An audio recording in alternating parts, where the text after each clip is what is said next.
Vayamos ahora a la historia de los avances políticos para las mujeres en México. Y vamos a encontrar que hay dos mujeres que en el movimiento de la independencia marcaron un hito, que también, debo decir, no fueron las únicas. Hay afortunadamente varios nombres que están ahí involucrados.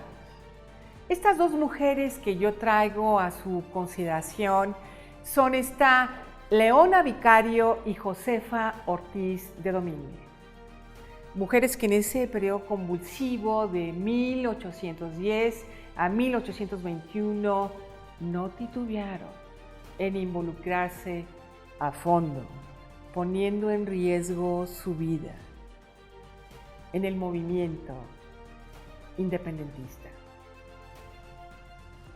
Y ese antecedente que sucedió en el siglo XIX fue, digamos, la semilla que después fue retumbando en el siglo XX. El siglo XX con el nombre de mujeres como esta Carrillo, quien fuese diputada con una fuerte actividad política en Yucatán en el siglo XX.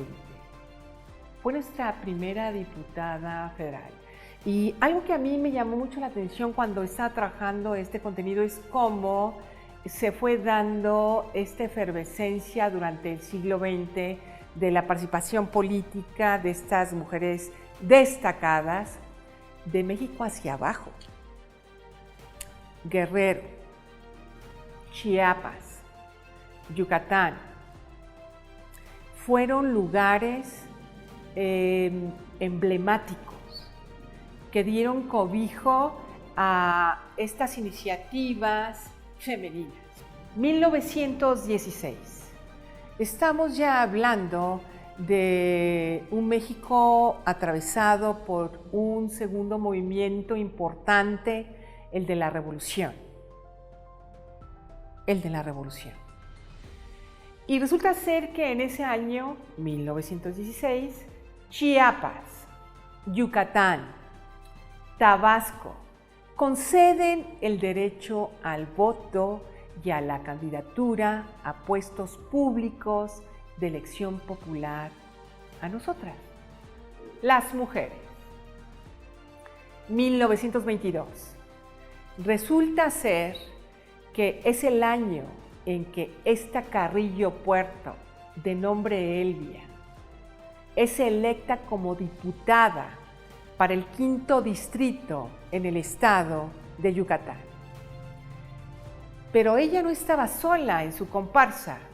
Otro nombre, Rosa Torres, una mujer activista que estuvo involucrada en congresos en los que se debatían estas cuestiones políticas de participación. Con ella, ocupando el puesto en su momento como regidora, se dieron también contribuciones importantes de discusión, de debate sobre la participación de las mujeres en las elecciones municipales y estatales. 1925. Se lega el voto a las mujeres en las elecciones municipales de Chiapas. En 1936 le toca a Puebla ser protagonista.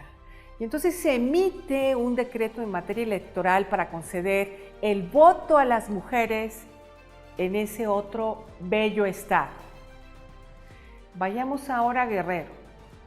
El año 1938. Toca ahora a esta Aurora Mesa Andraca ser elegida como primera presidente municipal en Chilpancingo. 1947. A nivel federal se concede el voto a las mujeres en procesos electorales municipales. 1952. Aurora Jiménez de Palacios es electa diputada ahora en Baja California, diputada federal. 1953. toma la pluma Adolfo Ruiz Cortines, nuestro entonces presidente, y hace reformas importantes a dos artículos constitucionales, el artículo 34 y el artículo 115.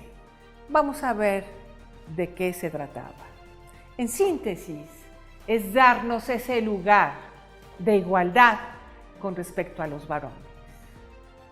El artículo 34, que declara que son ciudadanos de la República, tanto varones como mujeres, que sean mayores de edad y que tengan un modo honesto de vivir.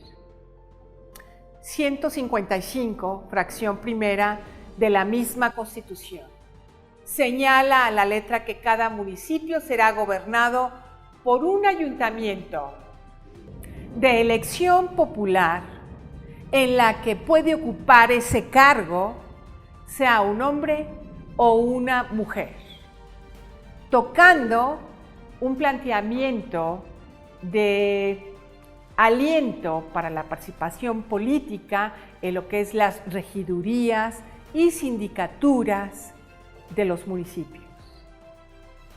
Nos vamos asomando a ese principio de paridad de género en la política.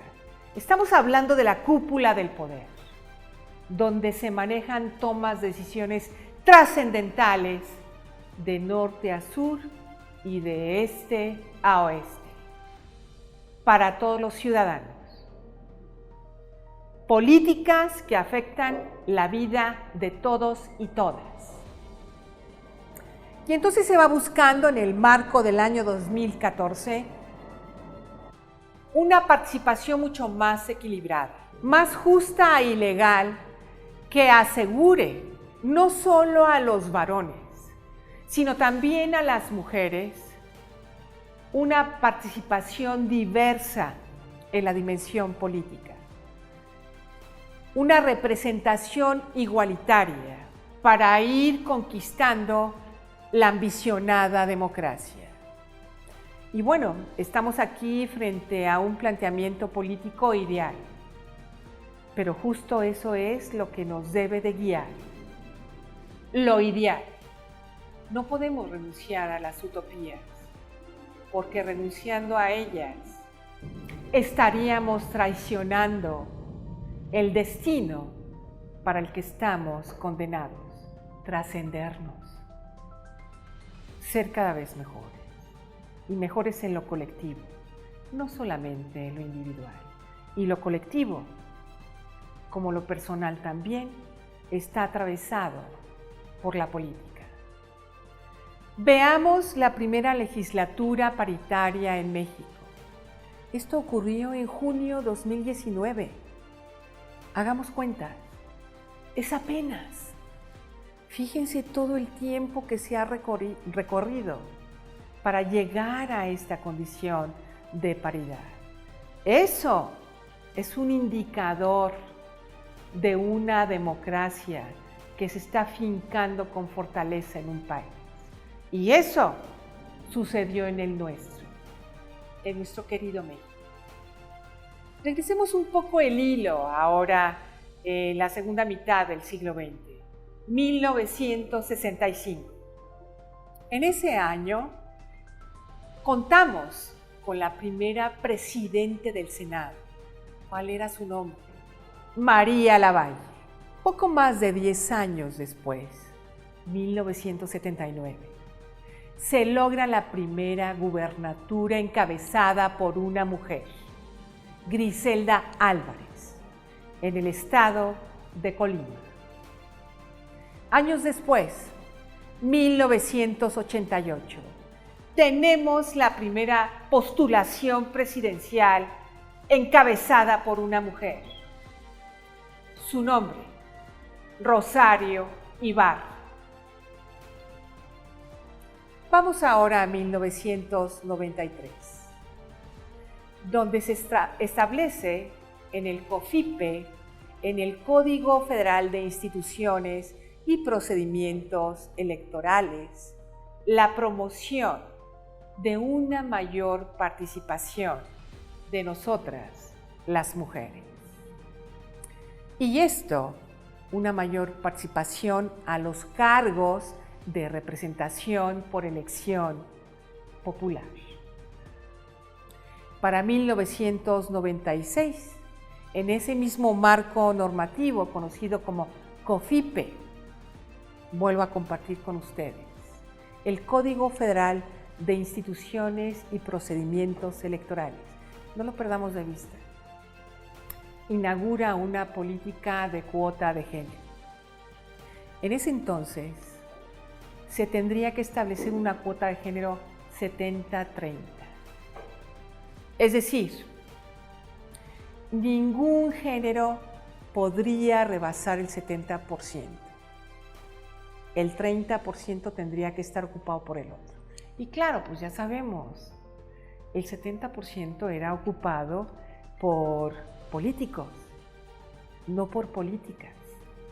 El 30% era para nosotros, las mujeres. Sí, la verdad es que esto suena como que, pues, ¿qué les digo, no? Un 70-30 que daba mucho que desear, mucho que desear. Para el 2002 se establece que todo partido político o bien coalición que incumpla lo que es el principio de cuotas, se le dará una llamada de atención para que corrija. De no hacerlo, será sujeto a algún tipo de sanción. Y pues sí, suena bien, pero eso de la resistencia de cumplimiento sobre la participación de las mujeres en la política, eso es una muestra de no querer perder los privilegios. Para el 2008, la cuota sube su apuesta. Ahora la proporción era de 60-40. Fíjense cuántos años tuvieron que pasar. O sea, realmente se tuvo que insistir. Fue hasta el 2012, que entonces se logra el planteamiento de una cuota de género del 50%, tanto en propietarios como en suplentes. ¿Y esto por qué fue así? Porque se tenía que romper con el fenómeno de las Juanitas.